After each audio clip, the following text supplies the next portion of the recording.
Now is the time. A time you'll look back on. A time you adopt as inspiration. You will recollect this time. This moment, right now. Motivate yourself towards success. Overcome. Take over. The time is now.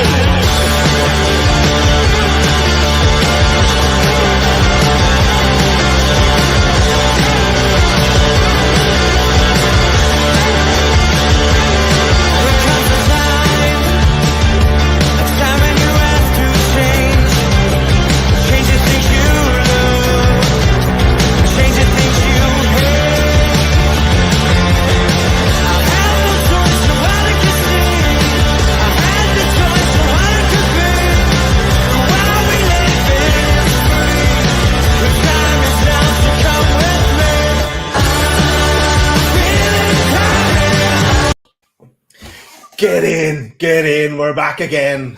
How is it going, lads? Great. Struggling there, Pete? You struggling? No. Hey. First, that goes off as quick as Chippers does. It smells great. Look, Hennessy is the finest brandy out there. It is outstanding. And look, it's not official yet. There are other types of brandy available for those other consumers who prefer otherwise, we must add. Of course, E&J, 3 Barrels, Martell. I could go on. I've had them all unloaded, Mag NUFC, and I enjoy every single one of them. Cheers. Cool, lads. First of all, I'm going to go with a bit of breaking news. And it's not Botman. We are 11 subscribers away from 4K. So you know what to do tonight. Now. 11. Surely we can hit 11. Surely we can hit 11 tonight. Come on now. Let's break the 4. Announce Botman. And then let's get after Rafinha and Oshiman. Imagine. Fuck, I tell you, that happens. I'd be fucking popping over Randy. Yeah, exactly. Just by Friday, straight into it. I'm not greedy. Let's get straight into it because we have a packed show. We do have Sean coming on as we promised. We're going to bring him on at 8:15, or maybe around the 8:15 mark. What we do want to launch first, though, is our loaded t-shirts that you might see us wearing. Shy Barnes loaded t-shirts. So let's launch them. We'll bring on Simon to tell us all about them. Do it. Welcome, Simon. And look, you're wearing a t-shirt as well. It's like we planned it. Yeah. Love it. Like it was planned. That went well. Tell us. Good to have you on side. Oh, the t-shirt. It's finally here. We're all wearing it. Looking good. Very good.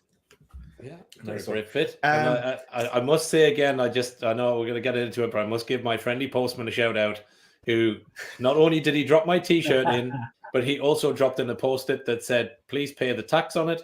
And it said, otherwise, we will have to send your t-shirt back to the sender. But he left me both. So thank you, Mr. Irish Postman. I'll be paying neither the tax and neither will you be getting my t-shirt back. Well done. And thank you very much. I'd like your postman, Martin. Yeah, I'd pay mine, as we said. But all's good with you, Simon, anyway. Not too bad. Yeah, everything's great. Just come back from football training. Now coaching my under 6-year-old son's under 7 yellow teams on a Monday night. So going doing some bit of coaching as well as trying to fit in the day job as well as doing the Shy Bounce thing. It's whenever I've got a few spare minutes on an evening. But yeah, everything's going really well. That's good. Well, let's tell people where they can get the t-shirts, because if you look from Martin, Pete, myself, and Simon, it looks like they've got different stages of the wash.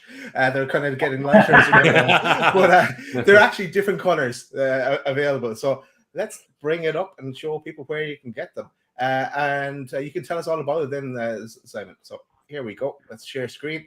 And so this is the main Shy Barnes website, where you can get all the items that we mention each week, each show, the t-shirts, the hoodies, the caps, and everything else. But now there's a special section that has just become active in the last couple of minutes, loaded Mag NUFC. So we click here. Yeah, so click on that. And there we go. Talk us through this, Simon. So yeah, this is the Don't Get Overloaded Mag NUFC t-shirt, and basically, I've been talking to you guys for a little while, doing something, the loaded T-shirt with a little bit of a sort of a mental health background, and we've been having a chat about things, and we're going to donate 50% of the profits to the Newcastle United Foundation. I've been talking to Steve at the foundation about this, and hopefully we'll be able to get him to come on the show and talk about it as well. But I think it was good to come up with something that the subscribers and the members could have another piece of loaded merch, but also do something good with it by donating 50% of the profits to the Newcastle United Foundation, so they can continue supporting and doing the work they do in the local community, not just on mental health, but obviously across the wide Newcastle community itself. But also I wanted to do something that helps you lads out as well. So the other 50% will come straight to you lads on the channel, so that to help you continue to grow and deliver the excellent quality content and guests that you've had on the shows recently, just to kind of keep things going in the right direction. So the foundation benefits, but also you lads benefit as well, because you do such a great job, and I wanted to try and come up with a way of supporting you guys as well. So 50% goes to the foundation and 50% goes to the channel. Lovely. That is amazing. That's great, Simon. Yeah. Thanks for that, Simon. Great. And this is your idea, Simon. We just said, go with this. We take no credit for it whatsoever. So, and the T-shirts are class. To be fair, we were just talking, kind of coming on air. The quality, Simon, is absolutely top notch, mate. Really good fit. Sizing is great, and physical design and everything else is really, really good. I had it on in work on Friday, and loads of people were saying, "Geez, is that your channel thing? Is that your?" So good bit of interest. So I think obviously we've seen it there. As Daz said, it's live now. So 400 in the chat already. Get yourselves on to Shy Bairns and get yourself a loaded mag T-shirt. Choose your colours. 50% to the Newcastle Foundation, and then a bit comes into the channel to help us pay for the stream and everything else and do what we did on the show. And all down to be fair to the work and deeds of Simon, who's given up his time and efforts to put these all together, get them ordered in, and then absolutely, to be fair to him, taken nothing whatsoever from it, but given to certainly a good cause with the foundation in the Northeast, and then help and support the channel, which you can't ask much more from a sponsor, really, can you? No, and as I put up on screen, that's the website. But we'll be sending out links and stuff as well to people. But as well, Simon, we were talking about there might be another few things that'll pop up on the side as well over time. What are you thinking? Yeah, probably later on this evening or early tomorrow, we will have a few bits of merch to go on as well. So we'll have the lovely Saudi coloured loaded mug, Mag mug. Just for Jody Mick, so get on there, Jody Mick, get that board. We've also got a sort of another style mug as well, and also a nice water bottle as well. So those three items will go up either later on this evening or first thing in the morning. And again, same deal. 50% goes to the Newcastle United Foundation, and 50% towards the channel to help you lads. Cool. Now this is a bit embarrassing because I took you up the wrong way when we started talking about Simon and mugs. And if you remember our show from yesterday, I actually got Simon to express delivery his mug, and I thought we were giving this away tonight. So I really fucked up. Sorry about that. Very embarrassing. But mugs, cool. We'll get the pictures up as well to share to people and stuff like that. So cool. So that is live now. We start talking about a bit of football. Hold on, Daz. Do we want to have a little bit of breaking news? Yeah. Oh, you haven't seen the start, have you? You haven't seen the start. Okay, Daz, put up the poster. Pete, do you want to do it? Yeah, why not? So Go on, pal. We said right at the beginning of the show we were 11 subscribers away from hitting 4K. We have now hit that milestone, so we are 4K in. Loaded Mag NUFC. Congratulations to everyone. Thank you for everybody, your support.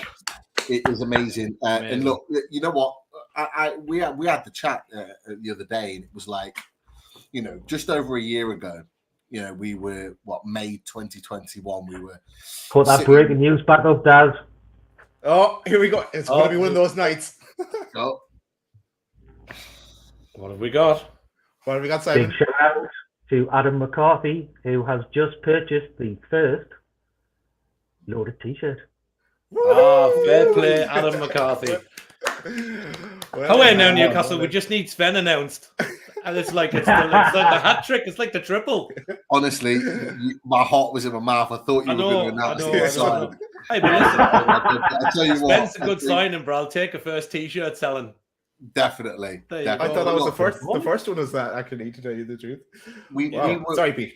We were talking just over a year ago. We were kind of just starting up with the Newcastle content, and to think that in just over a year we've hit 4K subscribers. Some of the guests that we've had on, some of the sponsors like Simon and everyone, Retro NUFC and all the rest of them. It's just amazing, honestly, to have 450 in the chat already, supporting us, 4K subscribers. You guys and girls, you make us want to just continue to do more with the support that you give us. So massive shout out to every single one of you that shows that support. Massive shout out to all the sponsors, Simon included, of course. And yeah, we're just enjoying the ride. So continue on the journey with us. Exactly. Nice one, Pete. Simon, you're more than welcome to hang around and stay with us here on screen if you like. We are 2 men down tonight, so you can fill in.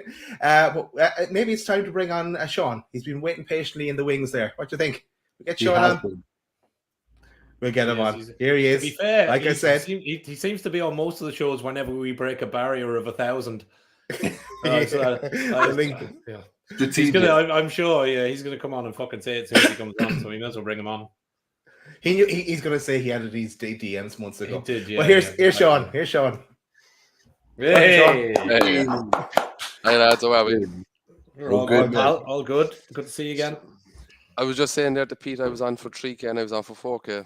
Fucking hell, yeah. I'm definitely out a few free T-shirts or something like. I'd even take that Sports Direct mug. You can have it. You can have it. To be fair to Daz, the postage is worth more than the fucking mug is, and that's just getting it from Galway to Cork. The fucking size, I think they're like swimming pools. Yeah, on takeover day, I had thoughts of how can I blow this up, but I said no, I won't bother. But yeah, let's get straight into it, Sean. All good with you, first of all. Fantastic. 2 seconds. Oh, I just need to reply to something. Yeah. Okay. Really professional. Any more announcements, lads? Yeah, all good, lads. Yourselves, geez, the show really took off on the Friday night, didn't it? I was just looking at it there earlier. It was like 9-4 or something like that. Like, yeah, you know.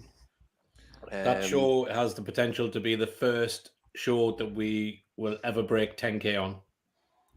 Yeah. So if you haven't watched that show that Daz has up there, the Botman show from the other night, get on there and watch it, because it will be, again, on a night of nights, it would be great to break 10,000 views on a show. That will be unreal.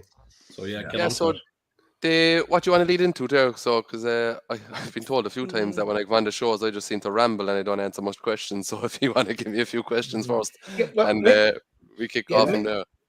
Maybe. Oh, you want to go for the question in the chat first? Whichever works for you best. Let's do that first. And flip it up a little bit. Yeah, I'll go off on a tangent there, and fucking God only knows where the conversation end up. Well, as long as it's not in the fucking libel show, and you can crack on, mate.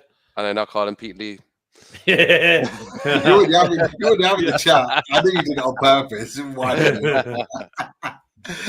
But look, there are already a lot of questions in there, and look, I'll go to one of our regular supporters, always in the chat. Daryl, he's started with this one. Ericsson, Diabe, and Paqueta. Talk to me, Sean. In the know, what's the situation? Ericsson's a very strange one, you know, because like speaking to people in the background and stuff like that, and they've given fairly good detail to people on it, and nobody seems to be commenting on it. I know there's this talk of NDAs and stuff like that, and we'll get into that in a bit. Like, you know, there's a bit of a myth around that as well. But we've met with him 2 or 3 times, 2 that I can definitely confirm. And there's another person saying, look, there's 3 times and somebody I really trust, like, you know, and he seems very keen. You know, you don't meet with a club 3 times unless you're keen, you know, and I think he wants to see the project. And I think people like Sven Botman and stuff signing might maybe think, look, I'm going to challenge here. And I know he definitely bought a house in Richmond there recently, which is very close to Brentford. But look, Newcastle isn't up the road. It's just up the road, really. You know, it's not a massive traveling. You know, if his family are based in London and he's based up in Newcastle, it's not as much of a big deal as it was years back. Like, you know, does he fly up or do his family come up the odd time and stuff like that? Like, you know, I wouldn't really read too much into that. Like, if he stays with Brentford, he's 30 years of age, and he's not going to be competing at the highest level. You know, he's, to be fair, the man's got a second chance at life. Like, I think he's going to want to give it a good old crack. Like, you know, Spurs don't want him. That's where he wanted to go. They've dropped their interest in him. I'm saying this now, and he'll be confirmed as a Spurs player at Happy State. I seem to have that bit of a charm. But yeah, look, Ericsson, it's definitely in play. You know, the club think he's very keen, and he hasn't made his decision yet. You know, so it's not as straightforward as people are saying that it's just Brentford and Man United. Newcastle are definitely there, and he is very interested. As I said, he spoke to the club 3 times. He met with Eddie Howe last week. You know, so let's see with Diaby. It's a strange one, you know. He wants a bigger move. Newcastle seem to be the only club at the table at the moment that are willing to come close to what they're looking from. And, you know, there's a lot of brinksmanship at this stage of the window. And I know I said it there on Friday night that if you sign a player in June, realistically, you're overpaying, because clubs will know that, you know, you see the way that Arsenal, they're throwing money around the place, left, right and centre. And what they're trying to do is they're trying to include, right? So what they want to do is they want to do these deals and include them in the financial year up to the 30th of June.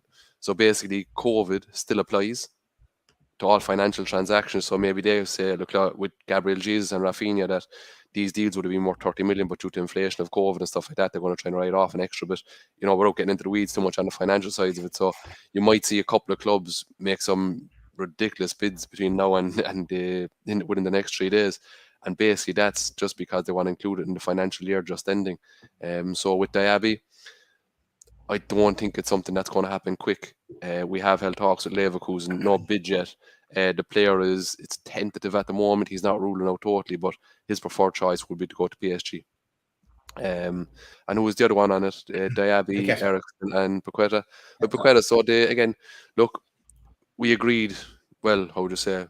We provisionally agreed a deal in January for 48 million. The player wasn't keen. He turned us down. They very much thought that it was going to stay at the 48 million, and there was a kind of a gentleman's agreement between Leon and Newcastle. Now they've moved the goalpost and they've pushed it to 60. The club are very calm about it. It's not a deal that they have to do. They'd like to do it. You know, there's other pressing priorities first, like, you know, as in they want to get in an out-and-out right winger. You know, they want to get in a striker, they want to get in a young an ITK type, like, you know. But Paqueta, that's another one again that they'll put into the long grass. If it happens late in the window, fantastic, but the deal is very much active. There's open dialogue with Leon the whole time, you know. And speaking to somebody about 2 weeks ago there, when I said good progress we made on the Paqueta deal, it was basically being told that Newcastle haven't walked away from it. The discussions are ongoing with Leon, and they're basically saying to Leon, if you want to do a deal or a price, we'll absolutely do it, you know. So let's see how it goes, you know. Will Leon get itchy feet coming to the end of the window and say, look, we might do that 52 million, 53 million, you know, and then when Newcastle do the deal, then at the end of the day, if you want to be one of the biggest clubs in the world, if you want to challenge at the top level, you don't walk away from people like Lucas Paqueta. Yeah, I think that's a fair point. Look, am I right in thinking, Sean, that Paqueta wasn't initially on the list, and that it was kind of Bruno that encouraged that? I'd heard it somewhere, but I wasn't sure if that was... So what I had on it is that we actually inquired about Paqueta first. Right. Okay. So we wanted Paqueta, and this was early December. We made a move from made a bid. Leon were happy to accept that what it was, and he turned us down. Kind of in negotiations with Leon, you know, and like at that time we were discussing with Bertolucci Sports as well, who represent Diego Carlos. So in kind of talking with Leon and Bertolucci Sports, that we were kind of told that, look, Bruno Guimaraes wants to leave this January. If he doesn't, if either Juventus or Arsenal don't move from him, he would be open to a move, and that's why the deal happened late. I think it was Martin. I sent on a few DMs to the start of January saying keep an eye on this, like this would go late in the window. And that's what happened. So the original point of contact was with Paqueta, you know. So we were talking about Paqueta, and then we touched base a bit on Dembele as well, definitely. There was one stage where he was a top target early on in the window, but for some reason it just went nowhere, and then we ended up with Guimaraes. But definitely, first point of contact was Paqueta with Leon. And look, again, I think to kind of round off your question there, Pete, I think kind of once January happened and they started to progress, other targets became available, and they weren't. When they were close 60 million, they kind of walked away from Paqueta. And then when Paqueta was so keen and Bruno was pushing it so much, it's very much the case of this deal is there to be done. Now the player wants to sign. Do we do it? Yeah. End of transfer window type of deal, but I would say absolutely, yes, definitely one to watch. And look, I always reference this deal, but Konate that went to Liverpool. 2019 they started negotiations, so you can be confident on a deal be done, and it might take a year, 16, 18 months. What people have to realize is Newcastle are negotiating on a totally different level now. This isn't getting fucking Joe Willock, who's a reserve from Arsenal, with no disrespect, where that you offer the money and they sell him straight away. This is something that's a constant negotiation for a huge fee. This deal could go a year and a half, maybe 2 years, even before, well, not 2 years, but a year and a half before we sign him. So when you say you're confident on a deal, these negotiations take a long time, and that's what people need to get used to. Very, very interesting. Lots and lots to discuss. But look, just really, really quickly. Go for another question, Pete. Yeah. Why not? There are a few in the chat, but first and foremost, I just want to say thank you to David for becoming a new member. Thank you for joining, David. And there is one other, and I'll find it in 1 second. There is. It's not easy, these questions. No, it's not. I'm trying to keep up with Super Sticker. Thank you, Ray. 449. Thank you for your support with regards to that. And look, there's one or two others. Shane, it's 5 a.m. where he is. Massive thank you, Shane. Glenn, 7 a.m. where he is. I think there's a few others in there as well, coming from crazy parts of the world that are, just tuning into us live. Another member, Bill. Thank you, Bill. Cheers, Bill.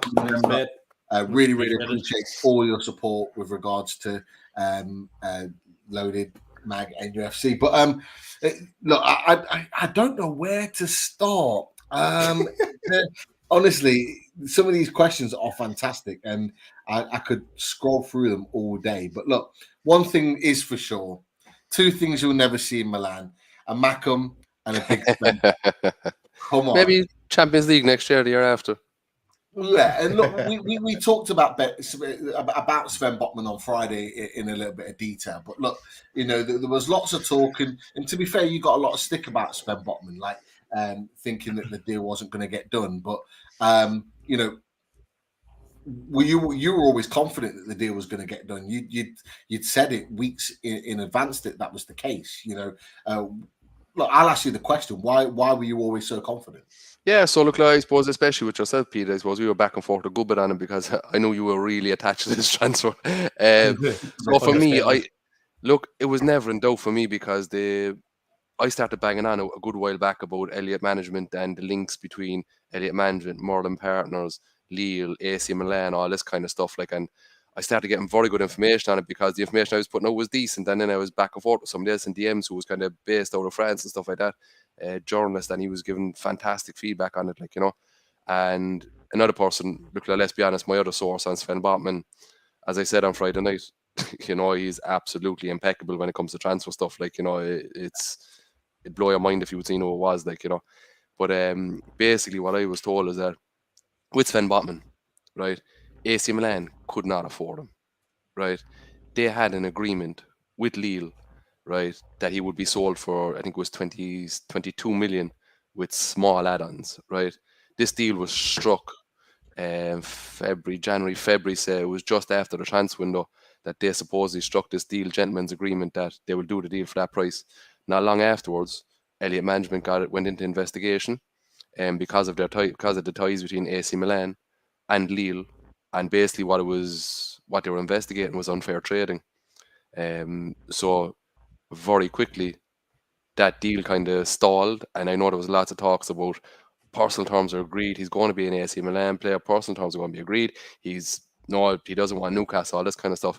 But what actually was going on behind the scenes is that the clubs had agreed a fee. Sven Botman talked to both clubs, AC Milan and Newcastle, and what he said to him is, agree a fee with Lille. I talk to both clubs, and then I'd make the decision. So basically what was found out, and what I found out, and I know other people found out about as well, and this is why I actually came off Twitter for a while, because I didn't want to go back and forth with big accounts and stuff like this when I knew people were sitting on information. And the Sven Botman thing, I was just reassuring it every day, and it was getting a bit annoying. So I took a step back because of the Sven Botman stuff, not because of trolls. It's just because of the Sven Botman transfer.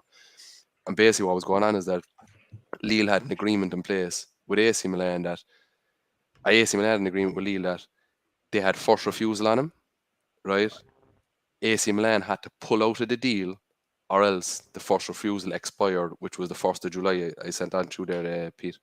So it was either the 1st of July is when this agreement expired, or else the first refusal ended when they pulled out of the deal. I text you on Wednesday morning, Dave, Pete. I text you on Wednesday morning. I said, this deal is going to get done. Then Still funny. I've got 6 names and I'll respond to all of them. So on the Wednesday morning, I text you basically saying the club was a done deal or whatever like that, and I was being told that AC Milan had officially pulled out. When AC Milan officially pulled out, that means that all agreements were severed and then Lille could accept Newcastle's deal, and it just took off from there. So that was the hold up. It wasn't that Sven Botman was waiting for AC Milan. Sven Botman was keen on board. Before he went on holidays, supposedly what was said through his agents is that 2 clubs agreed to deal with Lille and I'll speak to you then. Yeah.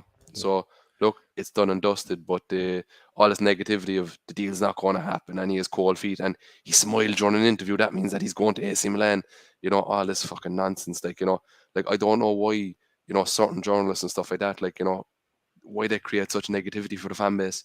Even today, trying to rain on the parade about, Sven Botman's done, there's going to be no more deals and all this kind of stuff. Just let us enjoy it. What about the negativity? And if there's nothing to be spent, let us figure that out at the end of the window. When we all know that there is. When we spend 100 million. It's funny, because we just pulled out of the deal for ITK, which was valued to 32 million.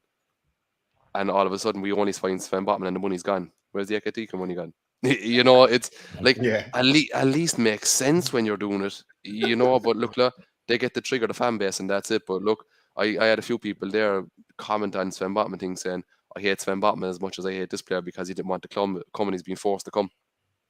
Absolutely not the case. Sven Botman was very interested. And that's confirmed by himself, by the club, and anybody around the deal will tell you that.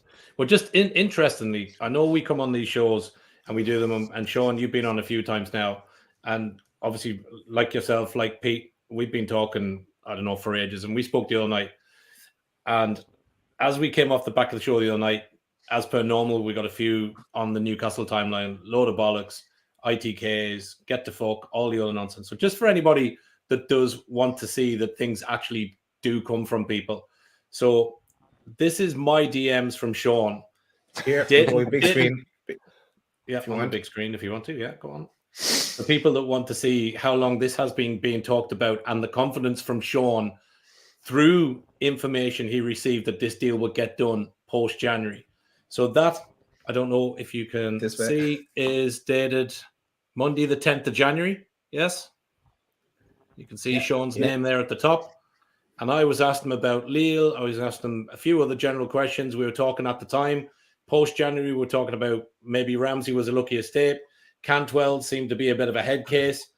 I spoke about Botman again. And at 13:54 on the 10th of January, Sean said, speaking to someone close to the club, confidence this deal will be done.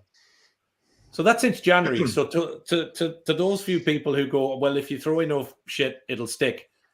That was January. So for the last 7 months, that confidence, certainly from what I have in my DMs, from Sean, from initial information, has never wavered. And Pete has had those messages the same as I have. So I don't normally throw that up, but I think sometimes it's good just to say it to people. The lad that's sitting in that bottom corner there gets an awful lot of shit, and you can either like him or not like him. But what I would say is, people ask me for proof. There's your proof. So there's a DM going back to the 10th of January that showed that deal would get done and that name was well and truly in the frame from Sean. So let people say what they want. Look, people will always have an opinion on people, on football, on players, on whoever. People are entitled to their opinion. That's Absolutely put out there. But the one thing I will say is that if you had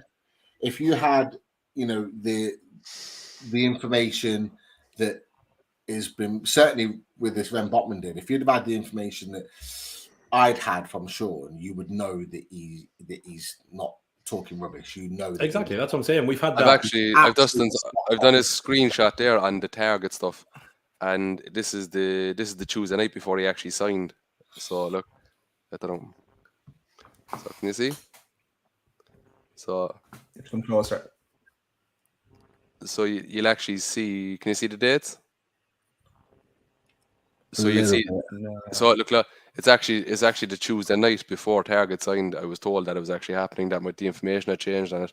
But look, again, when it comes to me and stuff like that, and I see a couple of people that follow me that like what I do and like yourselves and stuff. When it comes to people and if they're slating me and stuff like that, please don't defend me. When it comes to this stuff, I don't want to be defended or I don't want any of that because, like, when you start interacting with these people, you give them a voice. You give them something and a bit of recognition and stuff like that. So if you see somebody passing negative information or on about me or stuff like that, just ignore it and move on. There's no need for it in the Newcastle timeline. If they think I'm full of shit by now, Jesus Christ Almighty, they're living under a rock. Only last week there, when I was on my Twitter sabbatical, there was a breaking news story by The Athletic, and I was saying, Mike Ashley wanted a piece of the deal, PIF back in August. Basically, he wanted to be part of the deal and stuff. And if you go back to August, I tweeted a takeover with a twist. I was asked by a few people and I DM'd them saying that Mike Ashley actually wants to be included in part of the deal. And what he wanted to do is he wanted the lion's share of the takeover and then decrease it over time as they kind of went through the process of passing the deal. And when I done that takeover, a twist, they were all saying, nonsense. And I passed on to people and said, nonsense. You're talking months later. It was confirmed by The Athletic. You have George Culkin and Chris there. They're probably two of the most reliable journalists we have, in the Newcastle fan base. But look, I'm not going to sit there and defend myself. I don't have to. I get things wrong. Information changes, on the goalkeeper stuff. There was 7 goalkeepers that they made inquiries about over the last 3-4 weeks. And about 6 weeks ago, Nick Pope was the first one that they actually inquired about. So that's how transfer deals work. Do you want to go into the Nick Pope deal next? Yeah, why not? Yeah, so my information on the Nick Pope deal, and I'll put an allegedly on this because I don't want to get myself into trouble again. So basically, what I was told is that they inquired about him about 6 weeks ago, and I have DMs from about 6 weeks ago. I can pass on to you lads if you want. And they inquired about him. They were quoted, like, say, 25 million or whatever. So they walked away from the deal. They spoke about Justin Bigelow, Areola, Henderson, all these kind of players. And in the end, what I was told was done, allegedly, is that Burnley are absolutely strapped for catch. They already had to take a loan, right? They brought forward basically the other half of the Wood deal. So they had to take a loan to cover that. So basically they got, say, 12.5 million of a loan. What Newcastle said is that we will bring forward that payment to sweeten the deal for Nick Pope, which suits Burnley because they have a leveraged takeover as it is. So getting loans isn't that easy because you don't have much to actually take a loan against. So what they've done basically is they've moved forward at 12.5 million, right, which cover that loan, which makes that they can go for a loan again if they need to during the championship season. So absolutely great bit of business by Newcastle. But what sweetened the deal is bringing forward the Wood deal, which made a lot of sense there. Interesting. Yeah. Cool. And it would make perfect sense to get that deal done. Especially with the Henderson and deal being just a crazy amount of money. It makes perfect sense. And he's a good goalkeeper. We've talked about it on the show already. He's a good goalkeeper. He's a good piece of business. And what's interesting about that is that so many opposition fans are bigging up the fact of how good that deal is. And I think a lot of other opposition fans are now starting to think, why didn't we go and invest in him. You could think of at least 6 or 7 clubs. I'm thinking of Leicester, for example. I was talking to a couple of my Leicester fans on the Leicester mates on the golf course yesterday, and they were saying, Casper, 36 years old, he's moving on now. At 30 years old, Pope would have been a perfect replacement for him. They would have took him at Leicester. We've got him for 10 million. Happy days. Leicester's I know, just to kind of go off topic for small, but Leicester's a very strange situation at the moment. Like, talking to a couple of people there, and they're shopping around their players. They're obviously not a club that's strapped for cash, I don't think. No. But like, they're offering around. Like, I've heard that they're trying to drum up interest in Madison and Harvey Barnes and all these kind of players, Wilfred Ndidi. That they know that they're going to sell Tielemans at a loss. Basically, they want him gone. From the reports that are happening in Leicester, and from speaking to the Leicester fans that follow them closely, obviously it's their club. Leicester want him gone. They're worried about losing him for nothing. They would rather him go this summer than actually lose him potentially for nothing. And it's a weird situation because they're desperate for him to leave, and the fans are desperate for him to leave just so they recoup some money. And I'm thinking, hold on, haven't they not got a lot of money to spend? And it's clear that they haven't. Yeah, there's definitely something strange happening there, because I've heard of a few of their players now being offered about, but back on to Newcastle. They're also one of the articles said they're linked in with the Christian Eriksen as well. Their name is in the list, so I don't know. We'll see. I see 2 things I want to shout out here. Shout out to it moved on me. This one, Jordy Mick. Thanks for the donation to the channel, Jordy Mick, and thanks also to George Hayes again, back in with us again. Cheers, George. Thanks very much for the donation. Thanks, much appreciated. Thanks very much. Very kind. Sorry, Pete. Did you have another question you want to go to, or will we segue into another topic? I was going to bring up this one because it was something that we just happened as well before part of what we have, and it's the topic of sponsorship.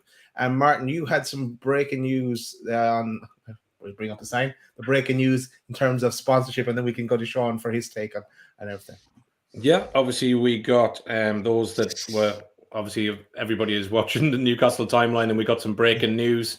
Everybody thought it was going to be Botman, but obviously it wasn't. But it was news of a new sleeve sponsor for the up-and-coming season. So Newcastle United said, we're delighted to announce that Noon has become the club's official sleeve sponsor for the 2022-23 season. So obviously there's a lot floating around on Twitter as to what it is, who it is, and so on. But our good friend Al Walid over in Riyadh, in Saudi, popped up on the timeline, just said, so Noon is basically a shopping website, so very similar to an Amazon type deal in the MENA region. Was established in 2016, owned by Emirati businessman Mohammed El Abbar and the Kuwaiti Al Shaya company, with investors and investment totaling over 1 billion. It is owned 50% by PIF. However, Ben Jacobs put out, because obviously I'm sure the questions will be raised about, well, how can PIF sponsor Newcastle when they already own them and everything else? But they don't. It's a portfolio company, so it's not owned by PIF. So investment from Noon, as they're not directly owned by PIF, is fine as long as it is registered and it is at the market value commercially of what the club is worth. So that's the new sponsor. The deal itself is worth $7.5 million, and that's been confirmed by Kieran Maguire about 20 minutes ago on a couple of tweets that went out from people asking. So $7.5 million for the season from Noon, who will be the new shirt sleeve sponsor for Newcastle United this season, lads. And I think yourself and Frank Ajola had a picture of the CEO. His tweet, yeah. Here it is. Let's stick that up. So yeah, this for me is the tweet of the week, and it's only Monday. So as we've heard, negotiations with the owner and CEO of Noon said that the Newcastle United sleeve sponsor was quick, simple, and surprisingly generous, as said Dan Ashworth of NUFC. And then obviously there's a very an updated picture of the CEO of Noon, who somehow looks like somebody that we may well know, who may have attended St James's Park. Don't know who he is. Don't know who he is. Doesn't look that familiar, but apparently he's the CEO. But yeah, great tweet. Gianfranco. So yeah, that's my tweet of the week. So yeah, there's a similarity. Nothing in it.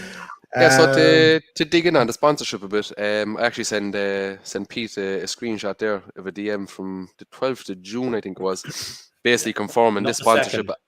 And no, it was confirming this one, and it was confirming another sponsorship. I actually can't mention it now, so when the two of them are out, I'd put it out. But yeah, this is something that was kind of thought in the background for a while. It's very hard to justify a sleeve sponsorship for 7.5 million when the shirt sponsorship is only 6. Which is funny. It is. I know people took a lot of stick over the sponsorship stuff, and it's unfair. I know the lads there on the Three Amigos and stuff like that took a bit of stick because they were on with the sponsorship for so long. But for my God, it was up to about 3 or 4 weeks before the announcement that they were still confident of getting fun out. They didn't want to continue them. They tried their best to get fun out. And bring in a Saudi Air or one of these, but they were unsuccessful. The buyout on the deal was in around the 22-23 million mark, which makes absolutely no sense because it goes straight against FFP. So on the day that Castore, I remember they put out this thing saying that the kit was going to drop the day after and stuff like that, So basically what happened there is that, and this is allegedly, actually, sorry, so the situation there is that Sports Direct and Castore actually have an agreement that Sports Direct are allowed to release the shirts a few weeks before they go on general release with any other shop. So that's why you see them going into Sports Direct stores first. So that's murky as fuck. Away shirts are in there from today.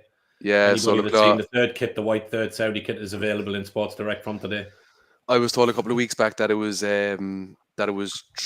maybe 3-4 weeks, and I have this confirmed by somebody again recently. So what it is that they have an exclusive deal that Sports Direct are allowed to get 4 weeks on the sale of the shirts before anybody else, which is dodgy out. And this week when Castore wanted to release it, right, or when Castore actually wanted to release the kit, that was to tie in with the 4 weeks. But Newcastle also wanted to make sure that they announced that the sponsorship was ending with fun the year after, and the kit at the same time, just because they would have seen they see the Newcastle hashtag and stuff like that. So they wanted to make sure everything was lined up, that the fans know that this is when the deal is ending. There is no more guesswork. It's ending in a year's time, and this is the short release. It is fun, So the club, it all ties in. They were negotiating for deals up around the 25-26 million mark for the sponsorship, and that can justify the Steve sponsorship then. But that's why they was waiting so long to get approved, because Steve sponsorship for 7.5 million and a short sponsorship for 6 makes absolutely no sense. Yeah, but I think that one of the things, and there's a couple of tweets floating around tonight, because we were talking about Castore the other night, and I was saying that a while back I listened to a podcast. I kind of went back over it now. I believe it's actually a True Faith podcast, and they met two of the lads from the Rangers supporter club when Castore, and it was when Newcastle was launching with Castore, and they were talking to the guys up in the Rangers supporters club about all the issues they had with kit launch with Castore, which was wrong shirts coming out, sponsors missing, delays, nowhere to return shirts. So the guys did a load of digging. These two lads in Glasgow did a whole heap of digging and actually tied some of the distribution and some of the issues of the shirts coming through and the initial sponsorships tied back to a sub-development company that is owned by Mike Ashley. So there are definitely links somewhere, and probably goes back to Sean's point of kind of something a little bit fucking murky about that. There are definitely ties and links to Mike Ashley's companies, holding companies and other bits with Castore. And I believe there was investments in amongst it somewhere for distribution as part of the Rangers deal. Now, whether that's linked into anything that Newcastle do with Castore, I don't know. But that podcast is out there if you want to kind of have a dig around and have a listen to it. But it's pretty horrific, some of the stuff that Rangers had the issues with. Aston Villa have rejected all their kits so far. Yeah. So for quality and all this kind of stuff. So the Villa kit was meant to be released originally last week. Then they pushed it to this week. But Aston Villa have pushed back now twice on the release of the kit because they're not happy with the quality. Yeah. Look, again, you wonder where, Castore are in for a long deal. You wonder where this borderlines on not being able to fulfill a contract. you know, does it get to a stage where Newcastle actually have grounds to say, yeah, okay, you can't deliver on your contract, and it's going to be, how would you say, they're going to rip it up based on X, Y, and Z. I reckon that's what's going to happen. Yeah, well, Pete's had enough. He's gone off to get a shirt from somewhere else. But yeah, no, it is. I think, look, there's a few things. I mean, I was looking yesterday, happened to look on Sports Direct, and they've sold out of every size Newcastle shirt already on there. Now, obviously, they're in the club shops and that now, but I haven't had a look tonight to see if the white the so-called Saudi shirt is on there yet. But it kind of, as you said, whatever dealings are in there, it kind of makes a bit of a mockery when the ex-owner of the club is able to put the shirts in his shop before the official club shop can launch anything on a website. But like, I looked on the NUFC website last night, and if you click in to actually order a shirt, they're talking now at least 3 to 4 weeks pre-delivery and no customization whatsoever. So I just don't get the whole point of launching a brand and a kit if you've got, you know, dads and parents that want to buy tops for their young ones that don't live in Newcastle that have to order online, by the way. You know, Daz, me, Pete, whoever else that doesn't live in the area, you know, we're probably quite lucky because I know Richie, to be fair to him, Rich will give a shout out to Richie, he's not on tonight. You know, living in the area has always kind of said to us, lads, listen, give us your size, PayPal me the money, I'll go get it and I'll send it to you. But if you don't have those options and you've got a couple of kids and you're living in Spain or you're living in America, like Mark Byers, people that watch the show, the only way you can do that is ordering online. So 4-week delay and the chance you get your shirt and A, it doesn't fit, and B, it either has or hasn't got a sponsor or something wrong with it. It's not been great with Castori from day one for me. You know, sizing apparently on the new shirt is all over the place. You know, lads. Just to check. Sorry, Daz. Go on. Yeah, just to check in with Simon. We're not sold out yet, are we? We're still good. We're not sold out of shirts. No. Okay, great. That's okay. Good. I have all the sizes. Good. It's not a 4-week wait for one of our shirts, and they do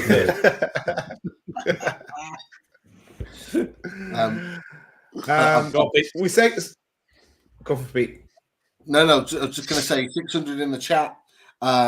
As we said on Friday and on Sunday, it's fantastic and amazing you guys are supporting. Just click that thumbs up button. We haven't got as many thumbs up button clicks as we have people in the live chat. So click that thumbs up button. It means the world to us, and it just takes a second to do. So, you know, if you can do that, it's fantastic. Just a quick shout out to Ian. He's in bed with long COVID symptoms. So I hope you feel better soon, Ian. Ian's regular in the chat, always supporting him. Hope you are feeling better soon. I did want to come to, unless Daz, you want to say something? No, I was going to say, yeah, we've got loads of players yet to talk about, but so we can either go for ourselves or we can go through the chat. But go what you were going to say first, Pete, and then we can pick a few off. Well, there's been a couple of really, really good questions, and I think one of the main things is who we're going to go next with. So, really Coy has said, you know, who are the alternatives to Ekitike? Obviously, it's been well documented over the last 24, 48 hours that Ekitike is a no-go now. And I think that's been confirmed of the case. And Seb also puts in the chat, how much do you think will push for the likes of Broja, who has been heavily linked, and there are other players that have been linked in the last few days. What do you know with regards to the Ekitike alternatives? And, you know, what are the likelihoods that they're going to be the deals that are next in line? Yeah, so I think the alternative to Ekitike is Gori from Nice. You know, so I know they held talks last week, they held talks again today. So it's more discussing a fee than anything. Players very keen on the move. I think it's around the 25-30 million mark. The issue here is that Leon have a 15% sell-on clause. So what I told is that the club are negotiating to see how the deal will best work. You know, do you pay 20 million up front, and then is it all bonus related after that? And how much of a percentage do Leon get? Do they only get the upfront fee, or do they get 15% of every bonus? So they're discussing how a deal structure would look like, but definitely very keen on him, like, you know, and that looks like the kind of left-sided attacker kind of striker role that they're going for, very much similar to ITK, you know, right-footed player predominantly, but plays on the left, and can kind of play off a striker or play up top by himself. You know, this kid is very technically gifted. Like, his passing and all this kind of stuff is absolutely excellent. You know, so he's very highly rated. So I wouldn't be surprised to see a bid go in for him very soon. And I think that's where the ITK money will be redirected. Would you say those players are, you know, the players like Gori and Broja, and there's been one or two, Isaac as well. Would you say that they are, you know, a lot of fans on social media today, but with those other links of those other players, are going, they're better than ITK anyway. Would you say they would be better, more viable options for Newcastle than ITK anyway? But see, ITK is a great unknown for people. You know, like his loan spell previous to being at Rims, he didn't really stand out. You know, but very much, see, he was on the radar of Dan Ashworth ever before he even got interested in Newcastle. Steve Nixon rates him very highly. Eddie Howe rates him very highly. They believe ITK has the potential to be a Ballon d'Or winner. That's where they see his potential. You know, like, you're talking now at 19, 20 years of age, not really at a big club. You know, he wouldn't really stand out for you unless you were told about his name. The likes of Bayern Munich, PSG, Dortmund, Madrid, all these players are sniffing around him. That happens for a reason. And that's why the club pushed it so hard, like, because the deal was good from our sense, you know, as in the likes of the add-ons and stuff like that, and how the deal was structured was favourable for us. But they see a huge future for ITK. You know, I know the deadline was given for Saturday, and I think I sent it on to one of you lads that the deadline was set for Saturday for his representatives to get back, and it didn't happen. So the club have moved on. You know, is it something that if it comes to the end of the window and it becomes available, will they look at it? They probably will, because they rate him so highly. And let's be honest with you, you know, I'm not going to judge the player for being led down the garden path by his representatives. Like, you know, these people have to put trust in someone, like, you know, so his representative is looking for the best deal. Best to look to the kid in the future. Like, there's no need to be abusing him on social media and stuff like that. Like, at the end of the day, he's just a kid making a decision. But Tom Dixon in the chat's just put there, with the ITK deal being dead, what about going back in for Duvan Zapata? I know we were linked. He's too old. He's too old. That was very much a deal. You know, he was offered in January, and then when we said we were interested, the quoted price went up by about 20 million. I think it was like a loan and an option to buy for 40 million. You know, which made no sense. You think he's turning 30, you know, and they were already after signing kind of Chris Wood at this stage. So absolutely rule that out.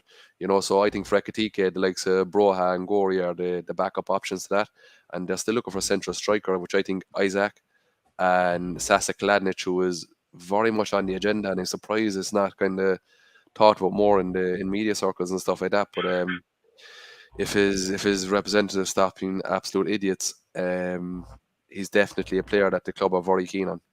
I think the fee is around 18 million because he's out of contract in the next summer. But again, look, the people will look at his stats and say he's terrible because he had a bad season with a shoulder injury.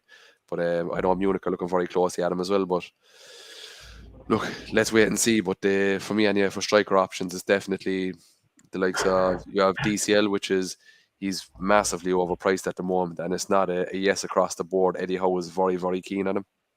You have not here either. I know. Look, like, it is across the board. You know, they've inquired about, like, see, the thing what people say is, you've linked a million players to the club and stuff like that. Like, a club will touch base on about 7 players in one position, and then they'll figure out what's the best deal. You know, so they've asked about DCL, Tony, Isaiah. You know, they made a bid for Isaiah in the summer, about 40 million mark, I think it was, and I think Saucy Dad were fairly keen on the deal, but the player was holding out for Arsenal at the time, which is a deal that's not going to happen now. But yeah, like, that's what it looks like on forward positions. For right-sided attacker, you see Rafinha doing the rounds there today. You know, this is something I spoke about back in January, and it's a deal the club are very relaxed about. You know, if Arsenal can get the deal done, they can get it done. But if he doesn't get Barcelona, and if Arsenal can't strike a deal, you know, we have the cash ready and waiting. And I know people are saying, oh, but like, you have journalists that are saying, but the money's not there in FFP. FFP is measured over a 3-year period. You know, to restrict yourself in one window because of FFP makes no sense. And I know the club are probably giving out that vibe to kind of to help them in negotiations. But look, we don't have to do that, or we're not kind of, how would you say, we're not puppets for the club in the sense of we don't have to sell the message, you know. So the black and white of it really is that there is no budget, in the sense of if a deal becomes available at the price the club want to do it for, they'll do it. Victor Osimhen.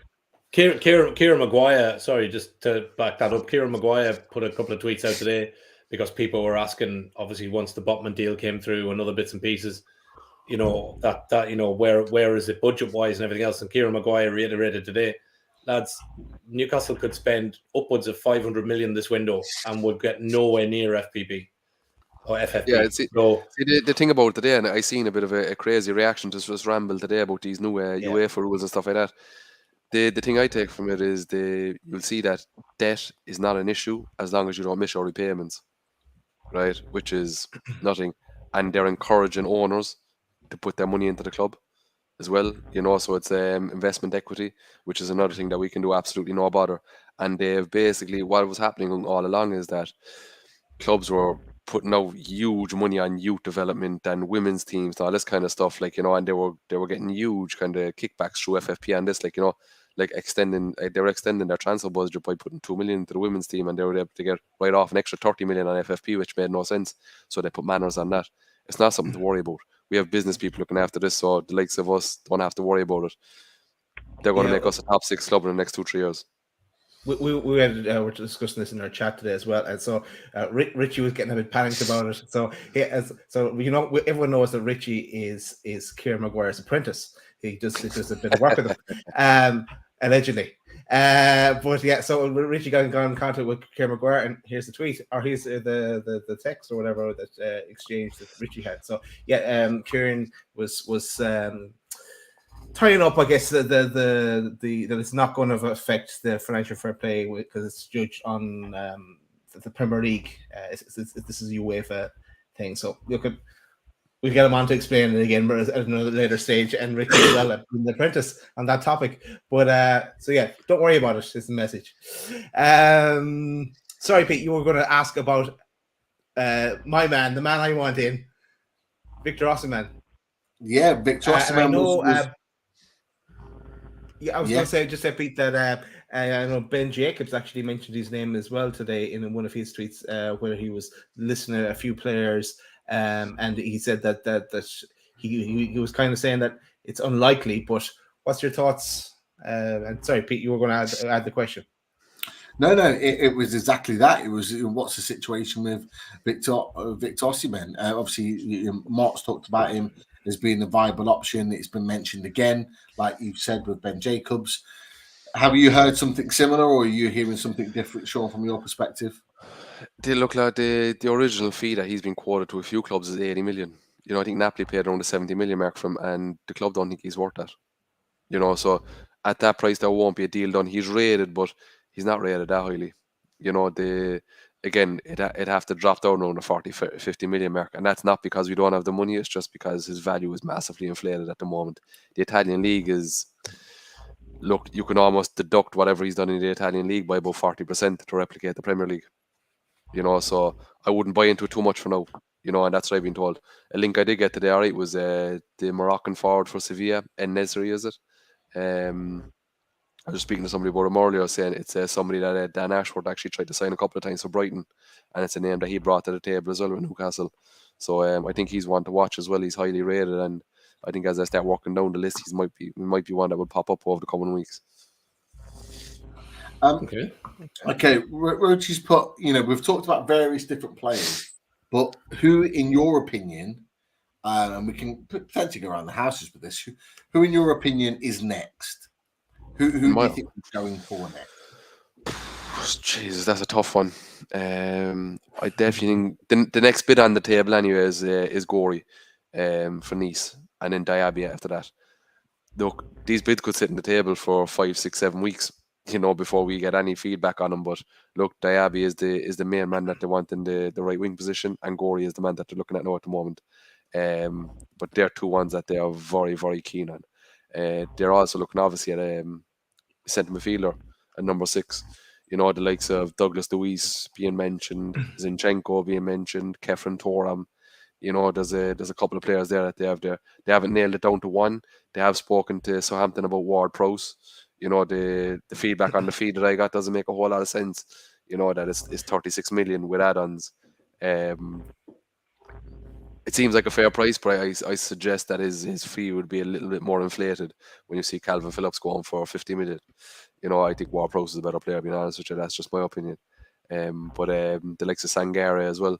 You know, these players have buyout clauses. I was told that Ruiz was more, and this is somebody that I linked to the club for a long time, but I was told that was more agent talk to trying to push a new contract at Napoli. So let's see, you know, but there's definitely a lot of options on the table, but they're shopping at the high end. Like, you know, I've seen a couple of players linked, like, you know, Jack Harrison's and stuff like that. Like, I'm being told that they're looking at a lot higher level than that. Like, they won't sign players just for the sake of signing a player. You know what? Sorry, go on. Yeah, no, just on Douglas Luiz. If he came in, we'd probably try and go for a double deal. And Chippers, if you're watching, it would bring in Alicia as well. So yeah, could happen. Could happen for the ladies here. Don't do that to Chippers. Chippers will disappear for 10 minutes. There's a good link as well. Like, you know, hold on, you're being very gracious now. 10 minutes, I don't think I have been gracious, yeah. Douglas Luiz actually played in the Olympics centre midfield with Bruno Gomes as well, so there's definitely a link up there. There's a partnership there already, you know, so things might tie in there, but it's definitely a deal that they tried to do in January, and they will revisit it, and I think Villa will sell as well because he's not signing a new contract, and they're a bit overloaded in midfield. I was told that they'd actually listen to offers for John McGinn as well.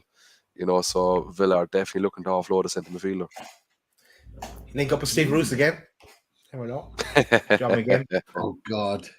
God, no.